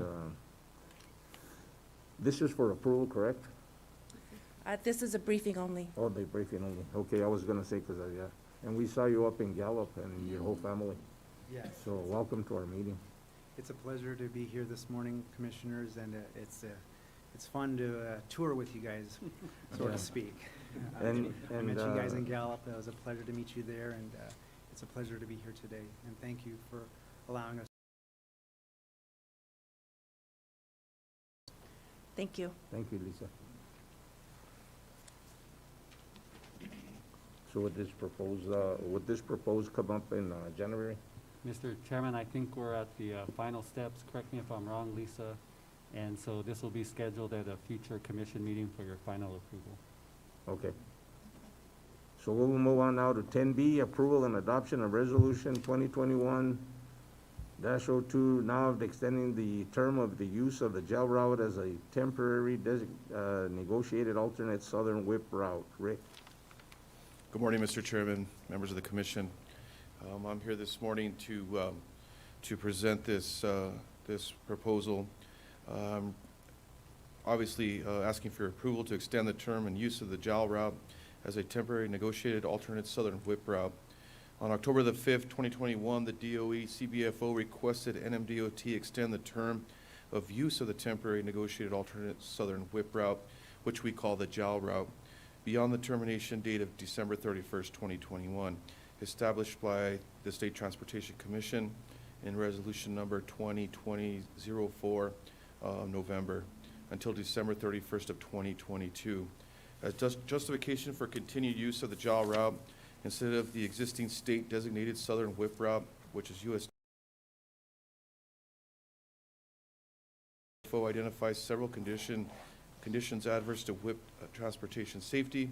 These conditions include construction projects, the sinkhole at US 285 and National Parks Highway US 62, and also the heavy oil field traffic as well. NMDOT recommends that the State Transportation Commission extend the term of the JAL route and allow DOE CBFO continued use of the JAL route as a temporary negotiated alternate southern whip route until December 31st, 2022, unless terminated earlier by notice. Mr. Chairman, I have been before you before with this exact request. Do we do this every 2 years, or is it every year? Every year, Mr. Okay. Chairman. We used to do it every 6 months, but because we were doing this, twice a year, we decided just to extend their use for 1 year. At least twice before I have been before you requesting this.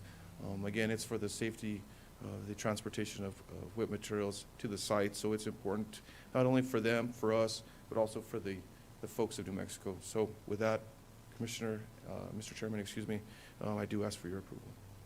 Mr. Secretary, I have a... So does this mean that within this scope of time, this period of time, that those projects are going to be completed? We do have some active construction projects out there on the existing whip route. So what we're saying is that we want to use this alternate route to get those shipments to whip,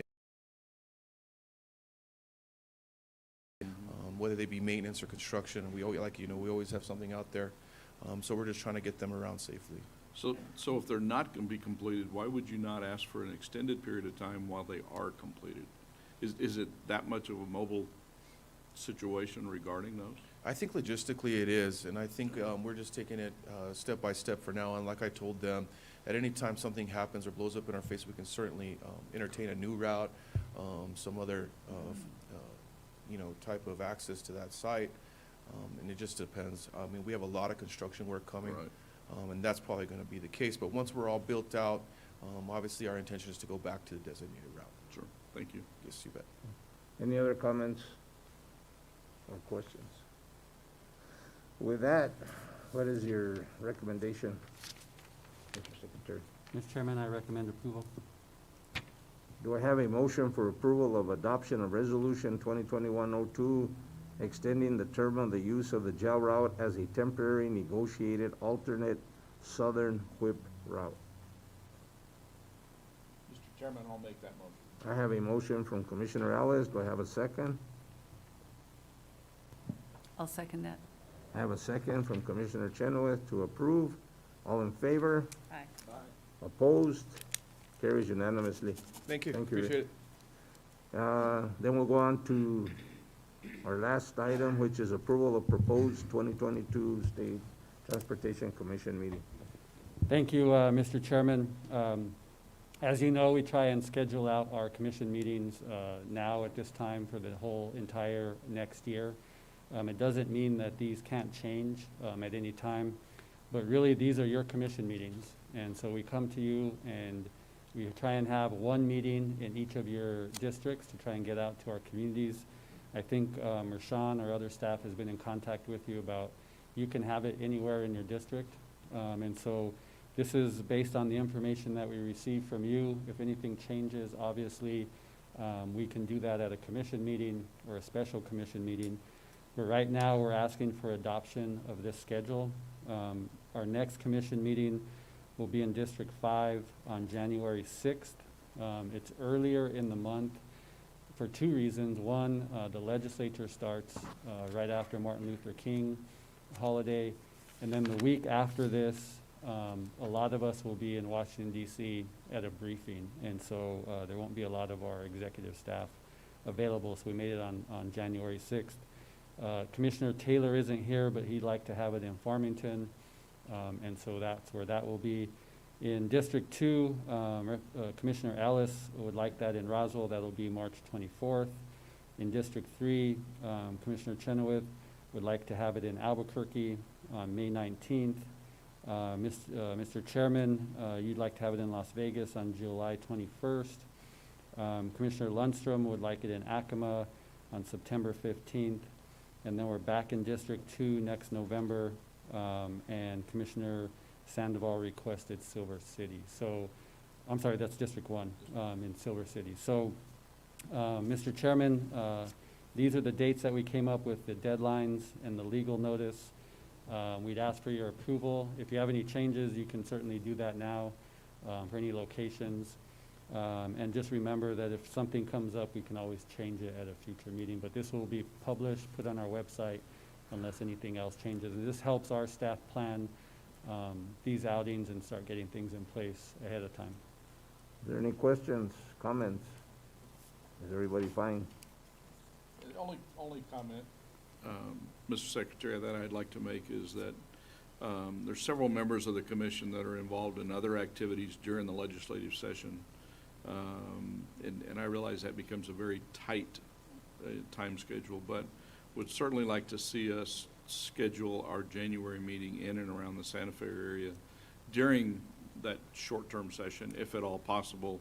I understand, Commissioner Taylor's request as well. But that does get us, as a commission, into Santa Fe, gives us an opportunity to meet with other people that may be beneficial to the commission in the process. Yeah, I think, Just I could make a quick comment. Yeah, go ahead. That's a good point, but at the same time, District 5 never gets a chance to go out anywhere. And it's usually, so what we might have to do is, I don't know how we do it, because whoever's there in January, so we might have to alternate District 5 and put another district there, and then we can meet in Santa Fe. We're just lucky now that it's before the legislature, because usually it falls during the legislature. yeah. So the argument for that, Mr. Chairman and Commissioner, is since Santa Fe is in District 5, that means the District 5 meeting always has to be in Santa Fe. I understand the And challenge. so, Commissioner Taylor said, well, what if I want it in Farmington or Taos or Rio Arriba County or something? Sure. And we have to tell him, no, it always has to be in Santa Fe. So what we did this year, since it's earlier, a couple of weeks before the session start, we think it would be good to be able to go somewhere, let District 5 have it somewhere else other than Santa Fe. But certainly, if anything changes between now and then, Mr. Chairman, you want to change it back to Santa Fe, we can do that, but this is what Commissioner Taylor requested. Any other questions or comments? If not, do I have a motion to approve the proposed 2022 STC meeting schedule? Mr. Chair, I make that motion, we accept the schedule as written. I have a motion to approve from Commissioner Lundstrom. Do I have a second? Second. Second from Commissioner Alice. All in favor? Aye. That carries unanimous. So before we leave, on behalf of this commission, we won't be meeting again till January, so we want to thank everybody for all their efforts. We want to wish everybody a safe and happy holiday season.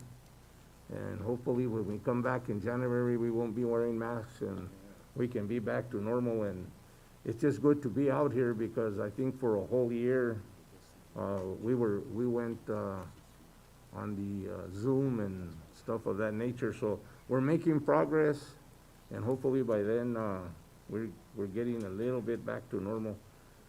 I still remember now in this January, where we had our last in-live meeting in Española. So hopefully we get back to that. But on behalf of this commission, thank everybody for their work, and have a good, happy, and safe holiday season. And with that, any other comments? With that, do I have a motion to adjourn this meeting at approximately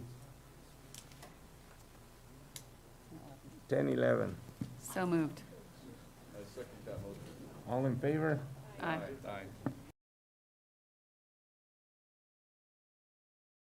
And the motion was from Commissioner Chenoweth, the second was from Commissioner Lundstrom. Thank you.